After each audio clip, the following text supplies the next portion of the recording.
Fiction থেকে non fiction বেশি পছন্দের আপনার? আচ্ছা, আমাদের চারপাশে এত বছর ধরে যেসব সিরিয়াল কিলিংগুলো হয়ে চলেছে সেগুলো শুধুমাত্র পুরুষেরাই ঘটায়? এসব নিয়ে যদি আপনি ভেবে থাকেন তাহলে আজকের এই ভিডিওটি আপনার জন্য। হাই, আমি বনশ্রী, দ্য ইন্ট্রোভার্ট লাইব্রেরিতে আজকে স্বাগত। আজকে আমি কথা বলবো এমন একটি বইকে নিয়ে যেখানে কিছু ইতিহাসের নৃশংস মহিলা সিরিয়াল কিলারদের তুলে ধরা হয়েছে। বইটির নাম হচ্ছে হত্যা যদি শিল্প হতো। এটি অমৃতা কোনারের একটি বই, এটি বিভা পাবলিকেশন থেকে প্রকাশিত একটি বই। এই বইটির আরেকটি সিরিজও আছে, মানে লেখিকা এই সিরিজের আরেকটি বইও লিখেছেন, সেটি আপাতত আমার কাছে নেই। তো এই একটি বইকে নিয়ে তাহলে আজকে কথা বলবো।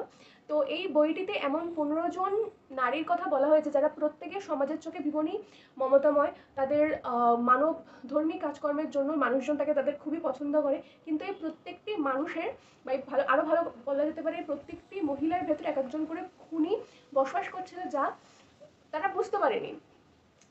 কোনো কোনো মহিলা হয়তো ছোটবেলা থেকে ভীষণভাবে অত্যাচারিত হয়ে বড় হয়েছে, এর ফলে তার মনে এমনভাবে প্রভাব পড়েছে যে সে সিরিয়াল কিলার হতে বাধ্য হয়েছে। আবার কোনো কোনো মহিলার হয়তো তার মা তাকে এমনভাবে ছোটবেলায় তার সাথে এমন ব্যবহার করা হয়েছে, বা বলা যেতে পারে এমনভাবে তাকে শোষণ করা হয়েছে, সে পরবর্তীকালে তার মায়ের বয়সী যত মহিলা সে দেখেছে তাদের প্রত্যেককে সে খুন করে ফেলেছে। এবং আবারও হয়তো কিছু বলা হয়েছে তখনকার দিনে অভিজাত পরিবারে কোনো কুমারী মেয়ে যদি হঠাৎ করে ভুলবশত অন্তঃসত্ত্বা হয়ে পড়তো, তাদের নিয়ে যাওয়ার জন্য একটি ফার্ম বলা যেতে পারে খোলা হয়েছিল।